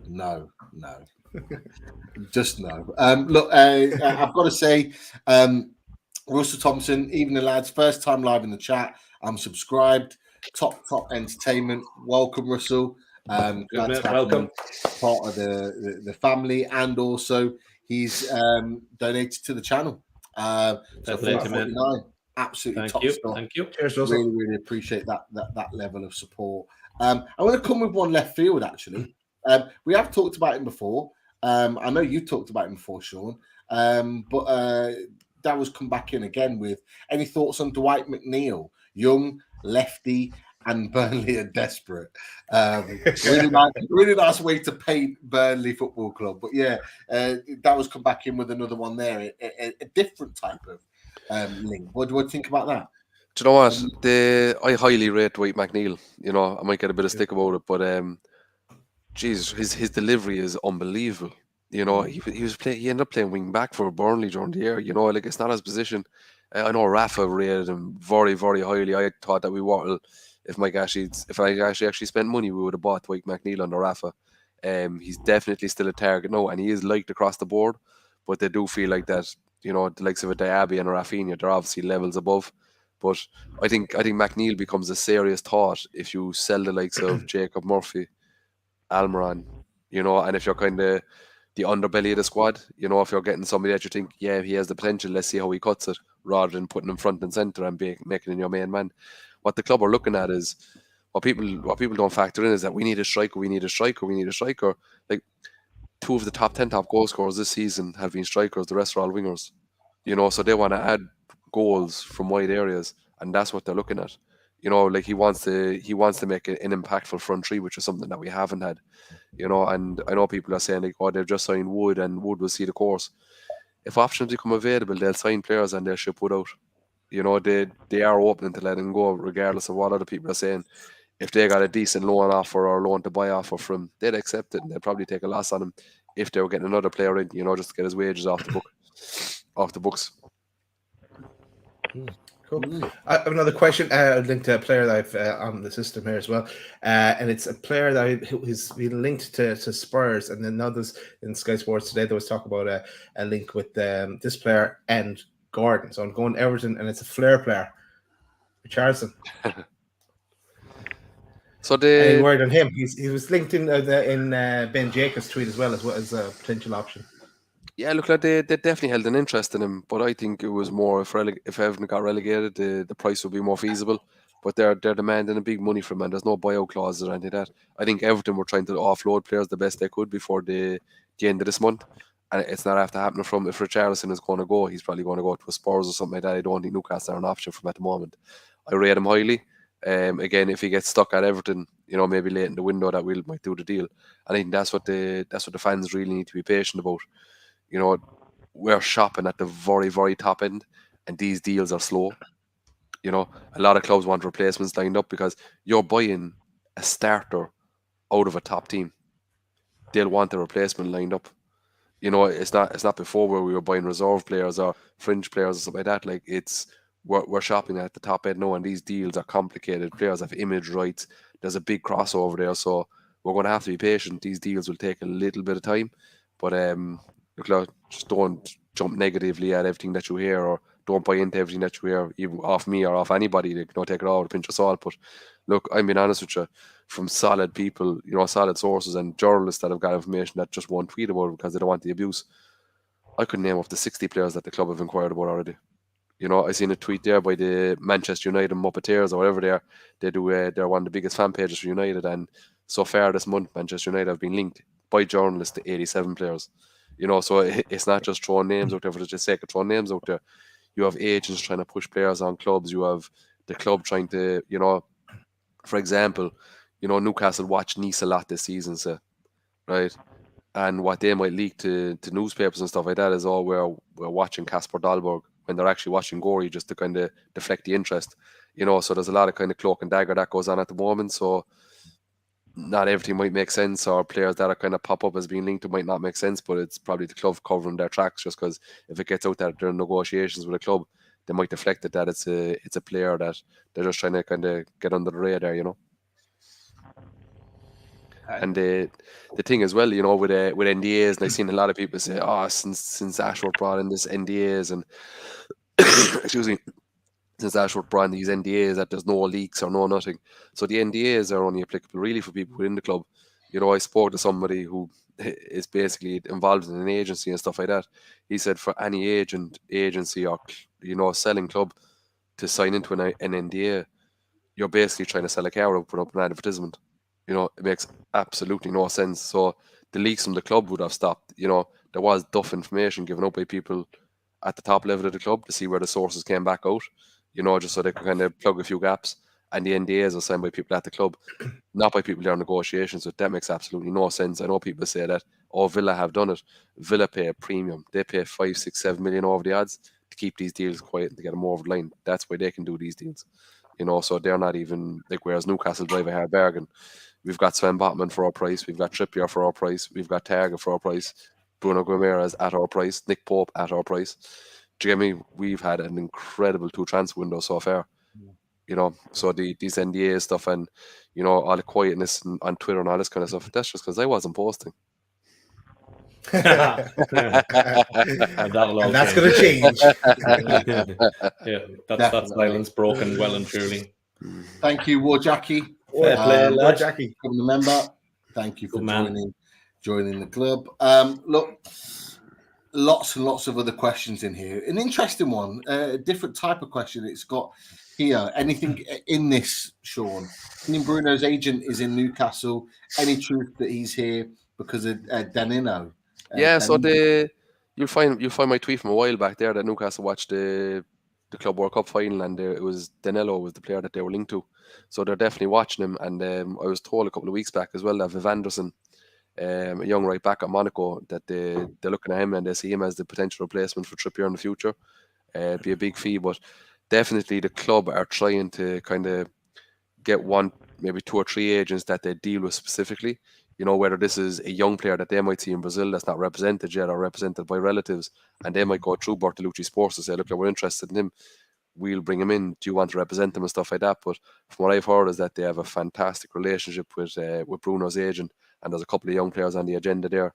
And 2 names that I've definitely got is Danilo, Viv Anderson, and I know there was a goalkeeper as well. His name is after leaving me now, but it was a young Brazilian goalkeeper as well that they're looking at, because from what I've got is that there's going to be an overhaul of the goalkeeping department, that Woodman will go, Gillespie will go, and Darlow will go.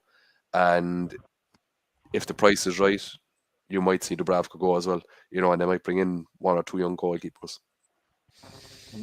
Interesting.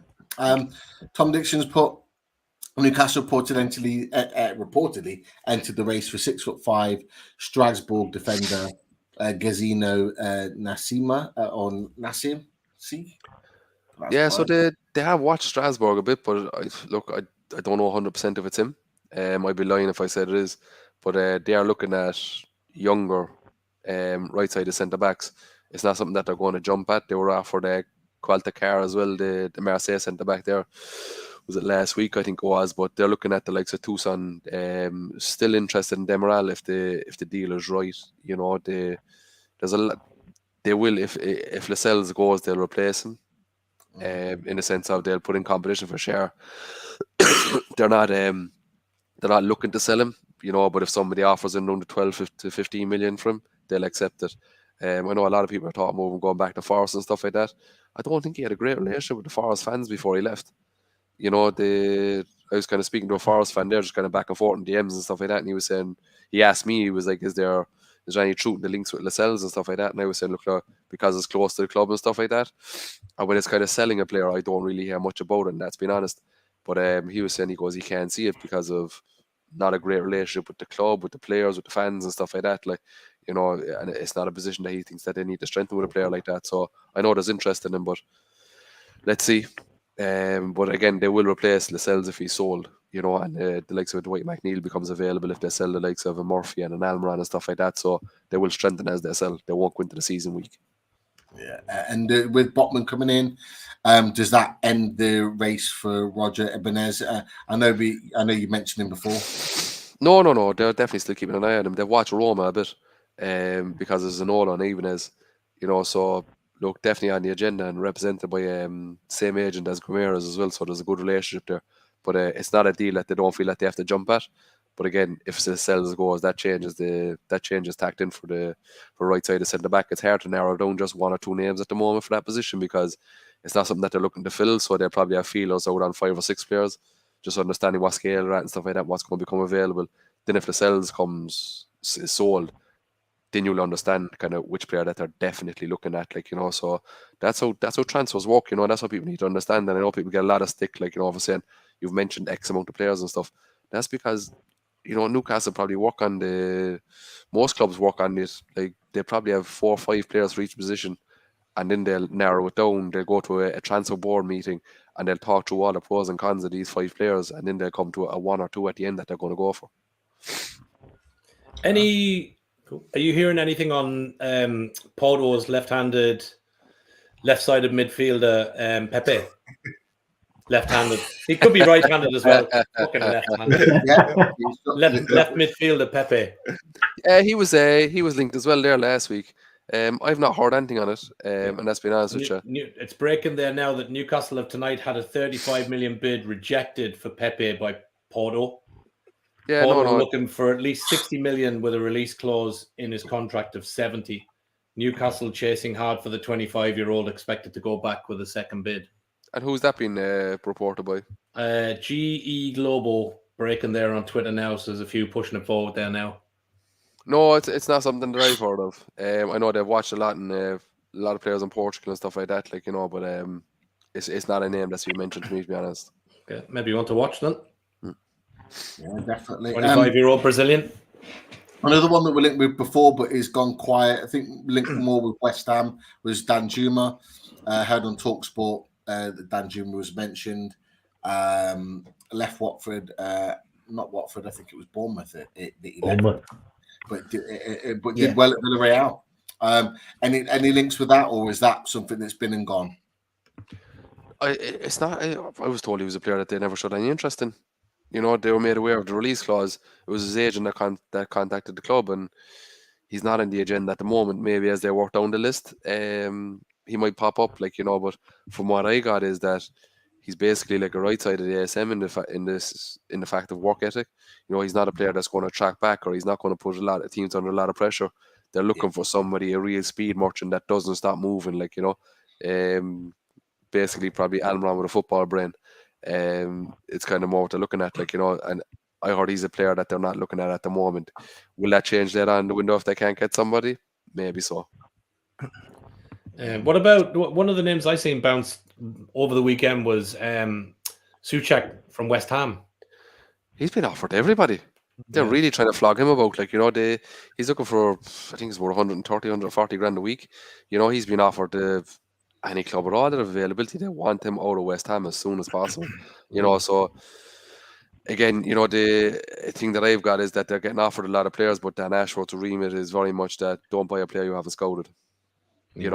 Which makes sense. And Souček, I don't think is a player that they would have watched. I know players pop up and when they become available, you react to it, but it's very much they don't need to jump at these things. They have an extensive scouting network as it is. So to jump at a deal like that, it doesn't make a whole lot of sense. Yeah. The player I actually got mentioned to me for a right-sided attacker as well has been offered around a bunch of clubs is Hudson-Odoi from Chelsea. He's another one that's been he's been pushed about as well, and I think the club have a little bit of interest in him in the moment. Will they follow up with more concrete interest? Let's see, but he's somebody that his stock has fallen massively. Like you're talking, he was close to move to Bayern Munich about a year and a half, 2 years ago. But he's been made available definitely, and the club have held talks with Chelsea recently over a couple of players. But I don't think Chelsea want to do anything until they get players in first. Tuchel wants to assess the squad. I don't think Hudson-Odoi's stock's fallen. I just think in terms of what Chelsea do, they just like to hoard young players. Yeah, he could, if he'd have gone to Bayern Munich now, he would have been lauded as like a Serge Gnabry who left Arsenal, went to Bayern, tore it up, and now is considered a top European player. He would have gone and done the same. The problem with Chelsea is that they were getting so much negative flack from the fans to let him go that they kept him, but knew that they were going to keep him and not play him. So it makes sense for him at the age he is now to move. You look at Tammy Abraham. Tammy Abraham's been mentioned in the chat tonight, tearing it up at Roma. I don't think he's a player we'll look at this summer because I don't think he'll want to leave under Jose Mourinho. But I think Callum Hudson-Odoi would be a decent signing for us, a young player, hungry, wants to be a part of something, and actually we could make profit on the back of that. For me, that's a classic Dan Ashworth type of signing. Just bringing them in young, getting them playing, and then their worth just goes through the roof. I mean, he could properly break in to international football on the back of playing for Newcastle. And I touched on Callum Hudson-Odoi, I think last week, and as one of the Chelsea winners that could potentially leave. People were mentioning Pulisic, who is a good player, Ziyech, who's looking like he might go to AC Milan. Who knows? But for me, Callum Hudson-Odoi would be a great option as an alternative. Yeah, absolutely. Cool. Another name that was mentioned there yesterday, I think in the media, was Joaquin Correa from Inter. Now I know Inter are bringing in a few strikers in the shape of Lukaku and Dybala. So they could be looking to offload. Have you heard anything of him? Look, he's a player that's probably been offered every club in the Premier League. Like you're going to get a lot of this. Like for me, it's. Because I don't have anybody at the club that I can bounce this information off 100% and say, where does this happen? It's very much people with, when it comes to this, I kind of get the information from people that get information at the club, which is kind of a little bit diluted, which kind of has quieted down a bit now with the Dan Ashworth NDAs and stuff like that. So with that, I know from the agent side of things and stuff like that, that he's definitely been offered. Are we interested? For now, I really don't know. And another one that we had talked about before, but I think he possibly wants to either stay in Italy. Atletico Madrid are probably looking at as well. It's Gianluca Scamacca. And then else. Yeah, he's the one, isn't he? Well, for me anyway, because he's a mad bastard. But he is like he makes Mitrovic look like a choir boy. Look into his family story and stuff like that. It's absolutely crazy. But he wants to stay in Italy, but he wants to move as well. And Newcastle are very keen and dialogue is open there 100%. And very much, I'm telling you now this for a fact, if he says in the morning that he wants to sign for Newcastle, whatever the price is, they'll pay the money for him. That's how high they rate him. He is, like a lot of people would have said, and like your Craig's Hopes and stuff like this who are absolutely on the button, they all say that like Sven Botman had a yes across the board. This fella is the exact same. He has a yes across the board. If they will do a deal with us, we will. If he will come, we will do that deal 100%. He's excellent. That's surprising though. If as you say, he's such a mad bastard. I don't know if he'd fit into the Eddie Howe logic. But you need that though. Like, you know, like the problem with the English team at the moment is that he only wants players that fit a certain system or a certain personality, and they have to be all buddies and stuff like that. Every team needs an outlier to test it. You know, you need that one player that's going to go against the grain and that's going to might cause a little bit of trouble and call out players and have a bit of a fight and a scrap and training and stuff like that. You need these players as well. And that little bit of bite and bottle and stuff like that is why Man City haven't won a Champions League yet. They don't have these players that will fight tooth and nail and do these little dirty things, you know. Like that's what Real Madrid done to Man City in the semi-final. They were just these little nicks, professional fouls and kicks and all this kind of stuff, you know. There's no wild cards there. Every team needs a wild card. Like I know we have St. Maximin, and we can touch on that in a bit. But with Jamaica, yeah, he's a bit of a nutcase, but you know, the reports on him are absolutely fantastic. That like he's an excellent trainer, wants to be the best, all this kind of stuff, and you take the baggage with him. Interesting. There's a couple here about potentially stealing players from other under the noses of other clubs. Cenk has gone. What about Renato Sanchez? Milan can't afford him at the moment, I presume. And also Conor Gallagher. Nobody knows what's happening with Conor Gallagher. He's obviously got his loan move, and I know Martin's just nipped off. He's a big fan of him. On loan at Palace, had a fantastic season, broke into the England squad. Are Chelsea going to use him this season? You know, are there opportunities potentially to steal those two midfielders if others don't materialise? With Conor Gallagher, look, there's definitely interest there, but what kind of fee will Chelsea demand from? Like, you know, he's off the back of two very good seasons.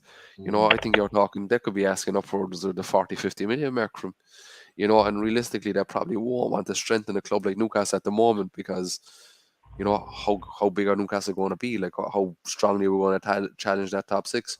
You know, so with Conor Gallagher, I think that Tuchel wants to see him up close and personal, and he wants to give him a pre-season, and I think he's good enough to probably break into that Chelsea midfield or being around the squad. You know, so I don't think he's a player that they'll look to definitely sell right now. It's something that we'd have to wait for later on in the window, I reckon. You know, and who's the other one? Renato Sanchez. Yeah, with Sanchez, there was early interest in him, but I don't think the interest is still there. I think Guimaraes kind of fills that void. And it's funny, you know, Sanchez and AC Milan have the same issue that Botman and AC Milan had, and this is why PSG made the offer, and the offer is still sitting on the table. They went 8 million above. They went like PSG offered 8 million more than what AC Milan had offered, but if AC Milan still have that deal blocked because of this pre-agreement. Interesting. Very interesting. I just wanted to go back to the sleeve sponsor. Mikey Y is mentioned sleeve sponsor deal at NUFC is 7.5 million asking price. That's come from Kieran Maguire. And what's really interesting about that, and I'll see if I can find it. There was someone in the chat that mentioned about all the other different prices or the different values of other clubs. Yeah. So there was like Leicester that was 500,000. There was Wolves at 1 million. Man United are at 10 million for their sleeve sponsor. We're not that far behind if it is rumored to be true that is 7.5, and that's just after less than a year of being owned. Yeah, but like the room for sponsorship is huge. You know, like I think as the Spurs have 40 odd sponsors, we don't even have double figures yet. You know, so being honest with you, I think they'll start nailing sponsors on to the club wherever they can put it. It's corner flags, goal posts, wherever you can, you know, to try and build up for FFP. You know, so I'm not worried about FFP like that and I'm not worried about the sponsors because they will come. I'm not remotely worried about that. Like, you know, the sponsorships will start coming thick and fast, you know, and they will use Saudi to do it. You know, the Premier League can't do anything about it. You know, I spoke to somebody recently about this, and they actually have no structure in place to value sponsorship in the current climate. So how can they reject it? You know, so basically what that's saying is that if you put a sponsorship to the Premier League and they reject it, they actually haven't developed grounds to reject it on. So you can challenge everything that they say. Interesting. I'm just going to come back to the Shyblends sponsorship, or the obviously the new launch. There's one or two that are asking some questions, and I've just had it and then I've just lost it again. Very, very annoying. But they're just asking about, I think, regarding the sizes. Just bear with me. I will find it in a second. Where is it? Is it the ones that are unavailable, perhaps? Yeah, they were looking at the bigger sizes. They were asking the question about the bigger sizes. I think I may have clicked off it by accident. I will try and find it. Here it is. Simon, what are the chances of 4XL, some of us slightly more cuddly than 2XL? Is there an opportunity for that? Is that something we can consider? There is, but it's limited to certain colours. So I'll have to double check on which colours they are. But the larger sizes should be available in those specific colours that are already on the site. The ones that only go up to 2XL, that's as large as they go, unfortunately. Okay. Yep. No. So yeah, check out the particular colours that will be specific to those particular sizes. So keep an eye out for that. And I think we've had a few more sales during the show. Am I right? We've had 4 in total, even one from Minnesota in the USA. Excellent. That's Jimmy. So one from the States. Thank you, Jimmy, for your support. And a few other buying them as well. And we've had obviously a number of memberships. If you haven't clicked the thumbs up button, click the thumbs up button.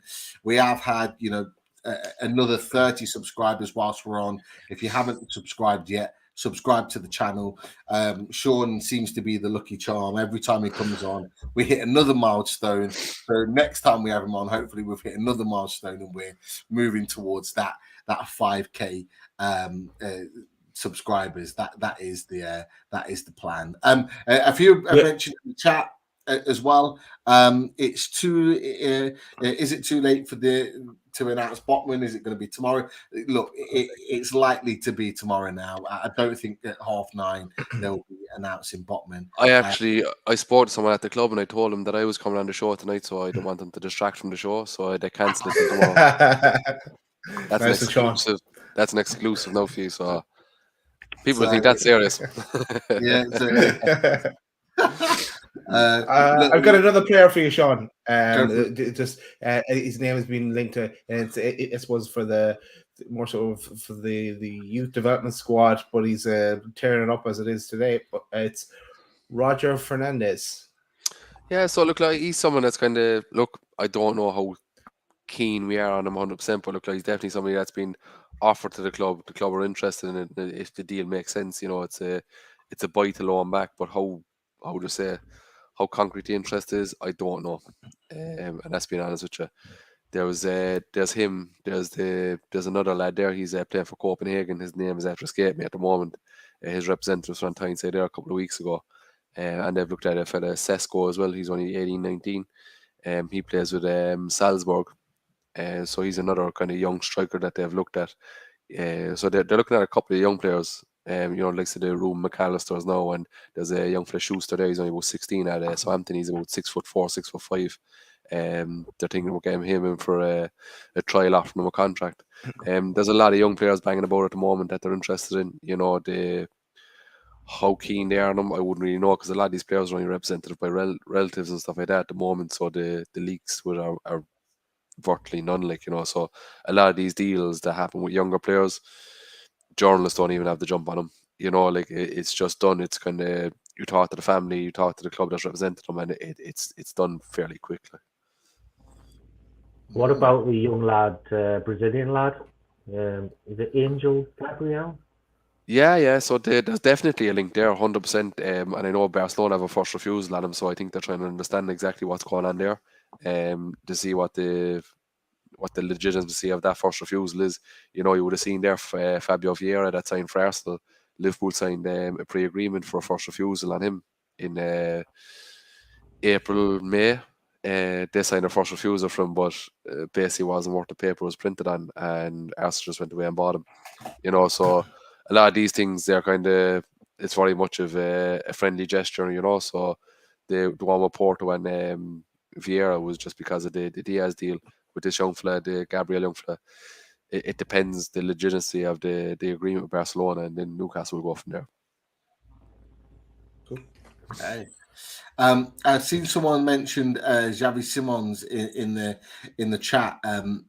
If you'd have seen Fabrizio Romano over the course of this week, he has actually signed an extension, or is about to sign an extension with PSG, with a view to go to PSV to work alongside Ruud van Nistelrooy, which I think is a good deal and a good move for him, being a Dutch player, working with a Dutch legend in Van Nistelrooy, top striker, so he'll get the best out of him, no doubt. But look, anything from Seko Fofana that you've heard? Is that still kind of in and around, or is that kind of? I think they've cooled their interest in him because of Joelton's come to form. You know, I think he's very much filled the gap that they were going to fill with Seko Fofana. A lot of big clubs interested now as well, like the PSG and stuff like that. Like you know, so it's definitely a link that's gone cold recently. Will they revisit it? I honestly don't know, but they were very keen on him early January and stuff like that. But then Joelton decided to turn into an absolute fucking beast, and I think that kind of changed the course of their attention. So for now, I don't see anything in it, to be honest. Okay. Sorry to disappoint you, Pete. No, not at all. Not at all. He's a top player, but it has gone quiet with regards to his next move. Chris, hope you're well, mate. Good to see you in the chat. He's put question for Sean: is it realistic to expect at least 3 new signings before the close of the window? Now that we've dealt with goalie in defence, centre midfielder, right wing, striker are needed. What are your thoughts?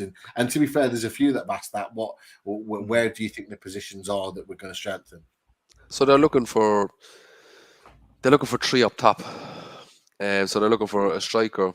They're looking for a left and a right winger, in the sense of they want somebody that can play interchangeable systems. You know, so they want somebody that can kind of cut it off the left, play as a striker, or play as a left winger, not to replace ASM, but just a challenge. You know, like I know Fraser is good and all this kind of stuff, but there's levels. You know, like Almiron and Murphy and stuff like that, they're nowhere near that level. You know, so realistically, ideally, what they want to do is they'll bring in a striker, a right winger, a young left-sided attacker that can play left side, right side, and can play up top. And they're looking at a number 6.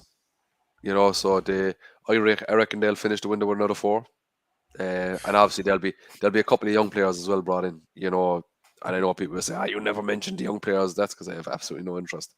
Being honest with you, I'm just I want the big signings. You know, we've been neglected for too long.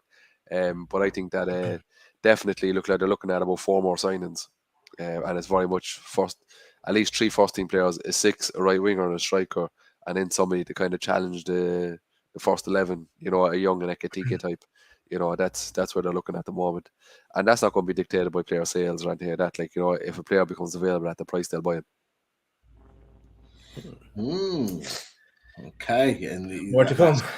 Yeah, definitely. I think I'm just going through some of the questions. You've talked about top striker targets. One of the interesting ones that has come on here, and it's slightly away from transfers, is from Jimmy Watt, and he's put, lads, what's the crack between Lille and AC Milan investigation? So see, it's still active at the moment, but it's AC Milan's ownership. The takeover of the club is after stalling, in the sense of, and I mentioned this on Friday night, that basically the seller of the club is trying to loan the buyer the money to sell the club.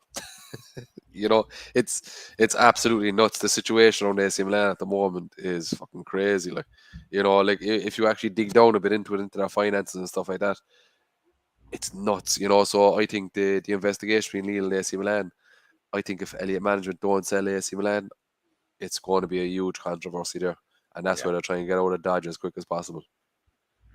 Yeah. I can imagine it's getting really, really messy, and I think that's definitely played into our hands with Botman, even if it hasn't directly affected it. It's certainly one of those things that is affecting both clubs at this moment in time. Good question for all of us, really. I'll put it out there. From Mark Todd. What would you guys rather have? Do you have young players like ITK, although he's not going to sign for us, at 20, 30 million and a 40, 50 million main striker? Or just do we add the two figures together and buy one top striker? Osimhen's been rumoured as well at 70, 80 million. What would you go for if you had the choice? Daz, I'll come to you first. Okay, well, I'm going to answer this like I was going to be playing Football Manager. Yeah, I think I'd go for the first option. I think I'd go for a younger 20 to 30 million striker kind of winger, and then go for spend the 50 million on the striker. Just maybe because like you don't know how the player is going to take. If you put all your money in one pot, you don't know how that player is going to settle, and what if they get injured? At least you have double the option. And the likes of with ITK was that he was going to be as Sean put it, a potential Ballon d'Or winner. Yeah. So even though I'm saying I love Victor Osimhen, I would really love him to rock up, but I'd still the more sensible option is to go for bringing the two players there. Okay, Simon, what do you think? What would you rather go for? I think I probably agree with Daz. I think go for the younger players and getting value for money. I think this window is possibly going to be all about value for money rather than splashing a massive amount on just one player. I think that's what it's a little bit too early to be kind of going out spending 70, 80 million on one specific player. Osimhen, outstanding player, love to get him in, but I think he's just probably a little bit overpriced, a little bit too early. So I'd probably go with Guri and maybe the guy from the young lad from Leipzig. Is it Leipzig? Sesko? He looks a really, really good talent. Yeah. So I'd probably go for something like that rather than spending big on somebody who's already kind of doing it, because I think there'll be long term will be a lot more value for money, and I think that's what stage we're at the moment, is looking for that value for money now, and come later on we may be able to be in a position where we can spend the 70 million on that one player. So I'd probably stick with the two youngsters. Cool. Yeah, Sean, sorry, I have to jump. But for me, I'd go for the two players with 20, 30 million instead of taking the big risk on a 70, 80 million pound player. Again, buying a player for that price does upset the dressing room and the mentality and stuff like that, and the wages they're coming on. So for me, it's definitely two for the 20, 30 million mark that are going to grow with the club. Sorry, I have to run, lads. No problem. Catch you the next time. Thanks for joining us. Good luck, lads. Absolute pleasure. You take care. Speak to you soon. We knew that really, really quickly, but absolute pleasure to have Sean on. Great questions, and there's just a couple of questions just to round off before we go. There's one from Jason that says, "Can you post a link for the paid subscription?" I've been asking for a week. I'm sure we can sort that out for you. Jason has asked that before. We'll have because I tried to look for it while we're online when Jason asked it the last time, and I wasn't able to find it, but I did find it before. I'd have to if you can. I'm not sure if you're on Twitter, Jason. DM me and I'll try and get that link to you. Yeah. No problem at all. And look, there's some of the questions here for Sean. One or two that we've already covered already. Certainly one here from Sean, from Shane. It says, should we be chasing Fofana? I think he's referring to, I think he's referring to Seko Fofana. We've talked about him as well. I'll go another way, and I'll say Wesley Fofana. If we have a great season next season and Leicester don't, he would be a great partner for Sven Botman on the right-hand side of defence. And those two could definitely shoot us to Champions League football. There is no doubt about it. So, on both opinions, Seko and Wesley, let's get them in. But I think Wesley will be more so next season. Other questions in there. are around Ousmane Dembele, who's looking like he may stay at Barcelona. We're not too sure. There was one here from Gary Minigan actually that it's an interesting one. It's put, "Hey Loaded Mag, it's a shame that you and Toon Review are on at the same time, but you basically stuck with me for the night. Great to have you on the show. Really appreciate that. Obviously, you can watch Toon Review show, Transfer Show back. But look, we talked about this last week. Ideally, we will have discussions about making sure that there's not a straight clash. There will be at times, unfortunately, due to the nature of guests and shows, but we will work to make sure that there's either some form of overlap or they're on at separate times to ensure that with the collaboration that you can watch both. And obviously you can watch both back, but we'd love to have you in the live chat, and then for you to obviously go in the live chat with Paul. So definitely something we're working on. Do not worry about that. It's a great question. I know it was asked last week as well, but something that we are working on. So hopefully it won't be an issue moving forward. Cool. And make sure you give Paul subscribe to Paul as well, and the Toon Review. And yeah, you'll also find the link to his channel in the description of the show as well. Everyone knows where it is already, but you can also easily quickly find it. Maybe I should just give a shout out to the sponsors. And Simon, I'm going to let you do your own. But we're going to give a shout out to 1881 and Bronwyn and 1881 and the range that Bronwyn has available. You go to check that out, and then there's a link within 1881 that will direct you to blackandwhitearmy.com. That's where you can still find the loaded hat. It's still in there. You could, and the money for the profits towards that go all towards the food bank. Skips Shy Barnes, so Simon's going to do that. Pins and prints, and yeah, obviously say Dean has a range there on offer. Go check that out. And NUFC retro NUFC, go check that out. There's always change of stock there, so you can check for the latest, and he puts up different bucket hats as well. So always something interesting popping up there. So make sure you give him a follow on Twitter. So let's go to Shy Barnes, and you know what, Simon? I'll bring up the website again, and I'll go back to the start, and you can talk us through Shy Barnes. Yeah, so this is the online store, which has got a range of hoodies, t-shirts, hats, caps, mugs, water bottles. So the main range, the Shy Barnes range, we are committed to donating 10% from each sale. That goes to our chosen charity, the Mental Health Foundation, and that's in partnership with Work for Good, who allows us to cut through all the red tape and be able to donate that money straight to the Mental Health Foundation. And you can find us on Facebook, Twitter, Instagram, TikTok, Pinterest, LinkedIn. There's all links, online shops on some of those platforms, as well as links back to the online store as well. And obviously now we've got the Loaded Mag NUFC section with the t-shirt that has already sold 4 shirts this evening, and I'll be updating that section with the mugs and the water bottle at some point later this evening or first thing tomorrow morning, with hopefully an update to the site coming as well a little bit later on, once I get time to sit down and redesign a proper section for Loaded Mag. Wow, cool. Cheers, Simon. That's all the sponsors. Maybe we should just mention as well what's coming and what happened this week, if in case you missed it, what's coming later in the week. So you will have seen our Botman show heading towards 10K, as Martin mentioned. So check that out if you haven't seen it. Also, yesterday we had Simon Bird from the Daily Mirror on with us. So that was a great show with Simon. Great chat, talking a range of different topics.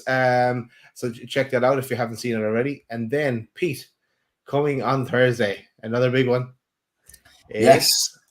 The Fully Loaded Transfer Show is back, and look, we'll be talking all things Newcastle United transfers and getting the perspective of our originals in Jordan Cronin and obviously Lee Davey with his French football knowledge and Italian football knowledge, but also we're going to get the Sky Sports perspective from Pete Graves from Sky Sports. He's really excited to join us for his second show, and we're really excited for him to come on Loaded Mag NUFC. So it should be a fantastic show. 8 p.m. Thursday. Don't be late. It's gonna be a cracker. Nice one. We must say thanks to everyone that joined us tonight. Thanks to Simon for coming on, for launching the t-shirt, and as we said, 50% of the profits go to the Newcastle Foundation. Also, thanks to everyone that subscribed. It got us to over the 4K mark. So we're now, I think we're like 4,016 or 4,018 or something like that. And we're on the march to 5K to try and reach our crazy goal we set when we reached 3K. So yeah, thanks everyone for that. Thanks for Sean for coming on. And thanks for Martin for turning up. Richie will be back with us soon. He had football tonight. And Pete, you're going to have to put away that brandy because you're going to have to take it out again tomorrow. No bot, man. Well, I'm not going to complain. This Hennessy is outstanding, by the way, so I'm just enjoying it. But I'd be quite happy to bring it out again. So looking forward to it. Nice one.